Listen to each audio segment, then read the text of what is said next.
For clinics who want a daily, monthly, biannual, or annual report to account for tax and sales, we have what's called the sales report. How to access this report is from the home screen. You'll click on the Reports tab, and you'll locate the sales report. To the left, click the edit pencil, and you'll see previous runs where you can view, print, download to PDF, or convert to Excel. To run a new report, click New Run. The report is going to require you to put in a name.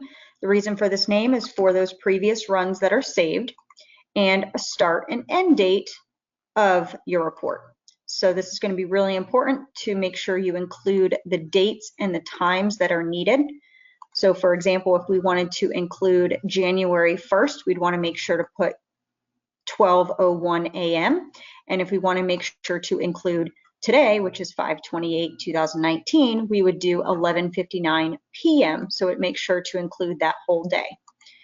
You'll be able to choose the filters that they want to apply. So if they'd rather choose the deposit date instead of the date that the payment was processed, they can use that date. They can include a cash summary, discount breakdowns if any discounts were applied, coupons, cashiers, so they know which specific cashiers ran which transactions, tax summary, so any items that were charged tax during this time period, provider summary, so just a summary of the transactions that they had been processed through on, the provider breakdown, so they'll see each individual item that was on that particular provider, category summary, so inventory, procedures, labs, and packages will tell you kind of the grouped totals.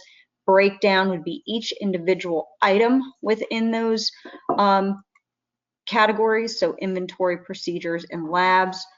Provider category summary, so which provider on those categories was charged out, each item sold, transaction list, so each transaction that was processed within that time frame, transaction breakdown, and check transactions.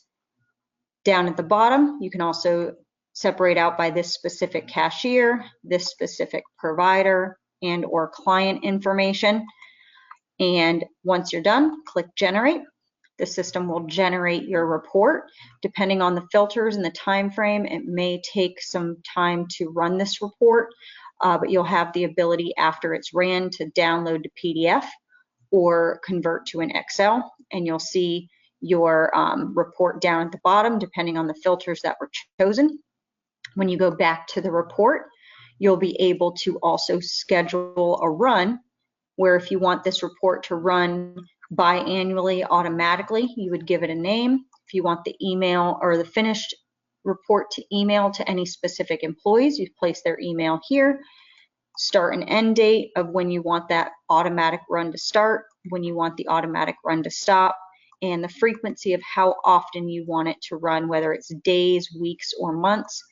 And use static filters is if you have filters that are checked off here, the system will use those filters that you've selected automatically when it runs that scheduled run. And then save down at the bottom, and the system will be able to run that automatically when you have it set up. When we go back to the report, you'll still see those previous runs. You can also delete any previous runs if they're no longer needed.